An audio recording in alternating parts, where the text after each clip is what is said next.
In 1977, the space probe Voyager 1 takes the first photo of the Earth-Moon system from 1.6 miles away. In 1979, it flies past Io, one of Jupiter's moons. It discovers that its surface has volcanic activity. In 1980, it flies past Saturn. In 2012, Voyager 1 leaves our solar system and enters interstellar space. Meanwhile on Earth, a group of American soldiers is in the middle of a mission in a dangerous war zone. Two enemies almost surprise them, but they react quickly and bring them down. As bombs go off in the distance, the team keeps moving as they kill any opponent that gets too close. They take some stairs to reach a balcony and the snipers get into position to start shooting enemies from above. The rest of the team searches the building to kill every man in their way.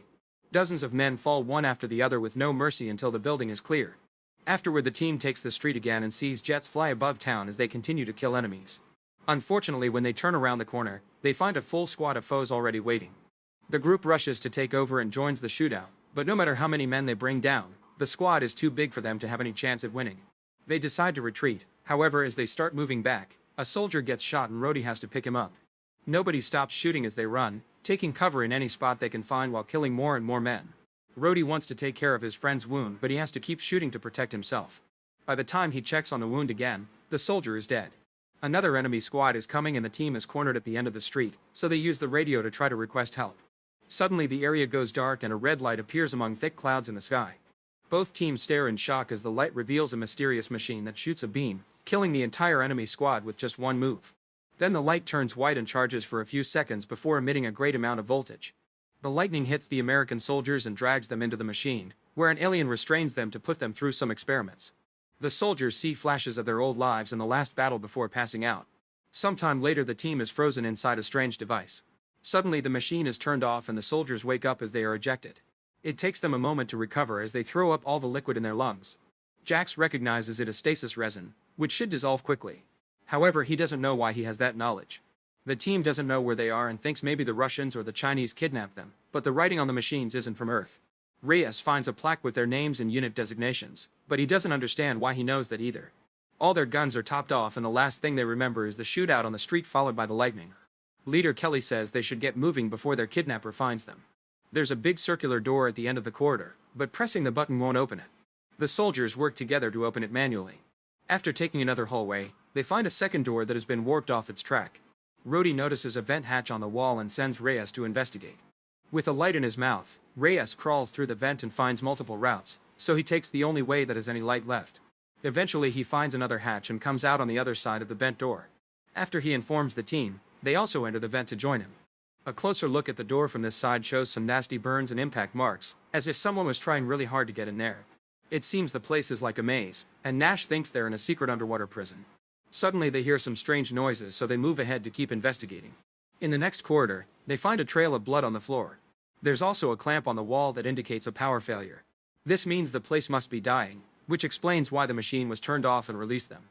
The next room has lots of fog on the floor. A drop of blood lands on Reyes' face, and when he looks up, he discovers a bunch of bodies hanging from their feet with no heads. Kelly takes Gibbs and Reyes to the following room, where another mutilated body hangs above a strange table. There's also a handcuffed woman named Robbie, who wakes up and talks in another language. The soldiers pull a lever to free her. At that moment a monstrous alien appears in front of Gibbs and slashes him with its huge claws before throwing him back. In the previous room, Nash finds a weird-looking weapon. The trio hears the commotion nearby and rushes to help their friends with open fire. Normal bullets don't seem to do much on the enemy armor and the alien knocks the three soldiers down with one hit. When Kelly tries to shoot him, the alien quickly disarms him and grabs him by the neck, looking at him for a second before throwing him too. As the alien attacks Jax, Nash passes the strange weapon to Rhodey, who finally manages to activate it and shoots at their enemy to knock it down. The soldiers think it's dead and take a closer look, only for the alien to roar. To their surprise, Robbie cuts in to properly shoot it to death. Afterward she says something the others don't understand before leaving. The group follows her after realizing Gibbs is dead. In the next corridor, Kelly shocks Robbie by speaking her language. Another alien appears nearby and Kelly opens fire while telling the others to run. The alien has a laser gun too and immediately shoots to bring Robbie down. Soon its own team of monsters appears behind it and also opens fire. The men help Robbie and run as fast as possible. A chase ensues with both sides constantly shooting as they move. The soldiers manage to take cover in the next corridor, and when Robbie sees an opening, she pulls a lever to close the door. Kelly puts a knife between the door and the wall to jam it and tells Jax to go with Robbie to find a way out. The aliens start pounding on the door and the soldiers back off, knowing it won't hold for long. Jax and Ravi find a hole full of cables and climb through it until they reach a vent. Reyes tells the others to follow the duo and stays behind as a distraction. When the door finally opens, Reyes shoots at the first alien to knock it down, causing the door to close again. However, all the monsters manage to break through and come for him, so Reyes runs to the hole too.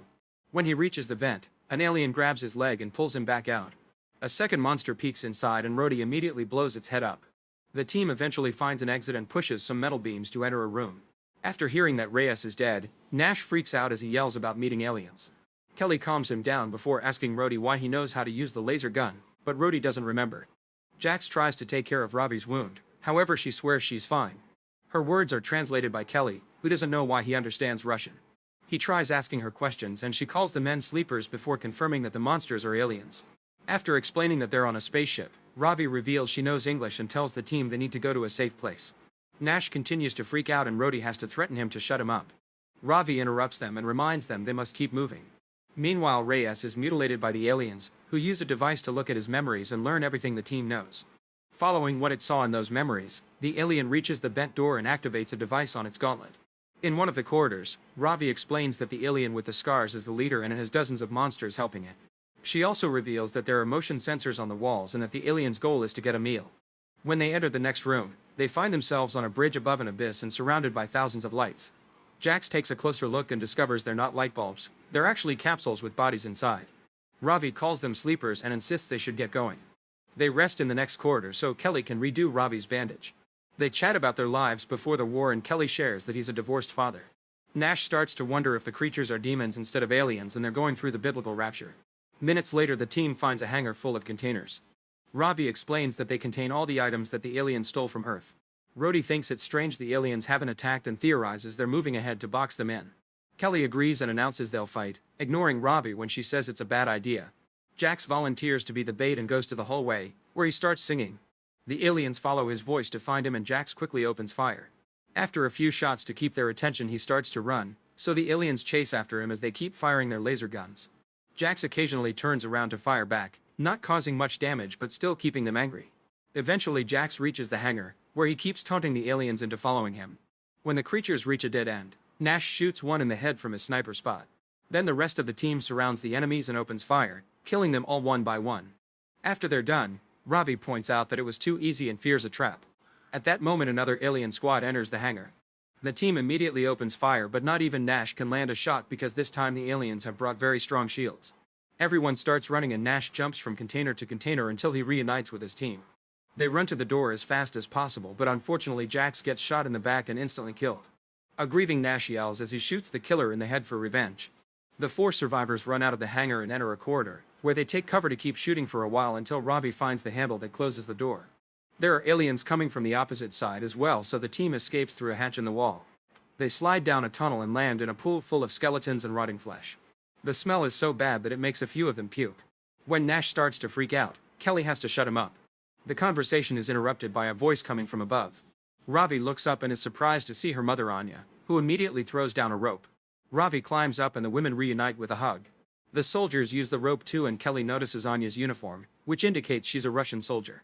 Anya guides the group through the corridors, always making sure to avoid the sensors on the walls. She takes them to a hatch on the floor and they go down to the basement, where Anya locks the door. All the walls have been decorated with art.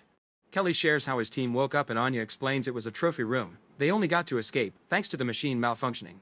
She's lost track of time since she was kidnapped, but she thinks she's been here for around 20 or 30 years. The soldiers realize that Ravi was born on the ship. Then Anya reveals that there was an invasion. It turns out that Voyager 1 had a map to invite friendly aliens to Earth. However, these evil creatures found it and used it to invade. First, they kidnapped the world's greatest military strategists and connected their devices to the human minds to gather intel, which means the soldiers were frozen in the machine for decades too. All those strange nightmares they saw were war games created by the aliens to study how humanity fought. This allowed them to crush Earth in just a matter of weeks. The mind connection worked both ways, which explains why the soldiers learned a few things in return. Anya calls this getting gifts. This ship is taking all the spoils of war back to the aliens' planet. It was Ravi's father who sabotaged the reactor and caused the machines to fail. Usually Anya doesn't share with sleepers, that's how she stayed alive for so long. However, her team died during the sabotage mission and now she needs the soldiers' help. Anya's gift is hearing the creatures from afar and understanding what they're saying, and she knows they're trying to repair the communications relay. If they contact their home planet, even more aliens will come, so they have to stop them. The soldiers take a moment to rest and Nash says that they'll never go home. Kelly looks at a picture of his daughter and realizes she must be around 40 years old if she's alive at all, which makes Rhodey think about his kids as well. The team decides they want to fight and organize a plan with Anya. They think there are around 24 aliens left, and the calm center is on the top deck, where they're strongest. The vents can take them there, although the aliens will detect them immediately. Luckily Anya has a bunch of explosives they can use.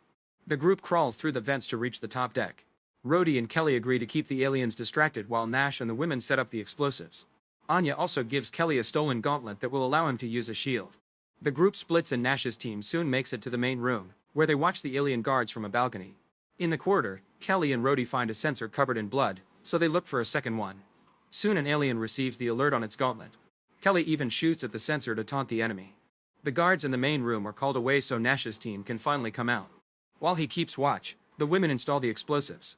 Kelly and Rhodey hide when they hear the guards coming and wait for the right moment to shoot them both from behind. Backup quickly arrives with open fire so Kelly activates the shield, which allows him and Rhodey to keep fighting. An alien grabs one of its teammates to protect itself and pushes ahead, forcing the men to run away. They hide in a different corridor and the shootout continues. However, one of the aliens detects something on its gauntlet and makes half its team go in a different direction. In the main room, Anya hears the aliens coming. Kelly and Rhodey call them to warn them of the same thing while still stuck in the shootout, but there's no way for the trio to escape. When Kelly crosses the door, Rhodey closes it and tells him to rescue the others while he holds the aliens back. Then Rhodey goes all out against the aliens, shooting the laser gun until it runs out of power. He changes to his regular gun and gets close to one of the creatures, who picks him up through the shield. Rhodey is smashed against the wall before the alien takes a closer look at his face. He uses that moment to drop 2 grenades, causing a huge explosion in the corridor that kills him and the aliens surrounding him. The other half of the alien squad makes it to the main room and the humans open fire to bring down as many as possible. At first they do well, but sadly more aliens with shields arrive. Anya makes Robbie leave and asks Nash to protect her. A bigger alien also shows up and opens fire to bring Anya down. Robbie cries out for her mother and Nash has to drag her away when he sees Anya take out the detonator.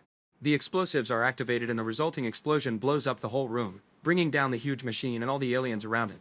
In the corridor, Nash sees more aliens coming and makes Robbie hide in the hatch. Then he starts yelling as he runs so the aliens chase after him without noticing the girl. He stops running at a dead end, where he starts singing the same song as Jax. Nash shoots down as many aliens as he can and wonders if he should activate his explosives too. However, he's determined to survive, so he pulls out his gun again. Once she can't hear any more noises, Robbie comes out, only to find an alien nearby. Meanwhile, Kelly is shocked to find a room filled with humans locked in cells begging him for help. When Kelly turns around, an alien knocks him out. He dreams about his daughter being happy on Earth only for the aliens to suddenly kidnap her too. When Kelly wakes up, he's in one of the cells. Ravi is in the neighboring one and has to tell him that the others didn't make it. The aliens enter the room and grab Kelly by the neck to push him against the wall. Then they drag him through the corridors and take him to the strange table from earlier, where they hang him upside down. The alien grabs a blade and gets ready to strike, but at that moment it sees Nash hiding inside the table. With just one shot to the head, Nash kills the creature. Afterward, the duo makes their way through the corridor, killing any alien that comes too close. They reach the cells and Kelly opens them to rescue the prisoners. More monsters are coming so Nash opens fire with a laser gun, bringing down enemy after enemy. After all the prisoners are out, the soldiers close the door and run away with Ravi. Soon the aliens catch up to them so the trio takes cover behind a wall and fires back. The humans are slowly running out of bullets, so Nash throws his belt with all the grenades and Kelly closes the door to stop the resulting explosion from hurting them too. Nash rests against another door as he celebrates their victory, only to suddenly be stabbed by a blade. The alien leader enters the room so Kelly tells Robbie to run before taunting the creature to keep its attention on him. He picks up a blade too and starts fighting the enemy, who keeps bringing him down with blow after blow. The alien even throws Kelly against the roof before throwing his weapon, which Kelly has to dodge. Next, the alien activates his shield to hit Kelly with it too. After a couple of blows, the alien retrieves his sword and comes running at Kelly. The soldier waits until the monster is crossing the door to close it, which catches its body and kills it. Seconds later, Kelly reunites with Robbie, who is too scared to go out. Kelly moves first and she follows him to discover they're on Earth, which has become a wasteland. Make sure to subscribe and turn on notifications so you can watch more videos like this. Thanks for watching.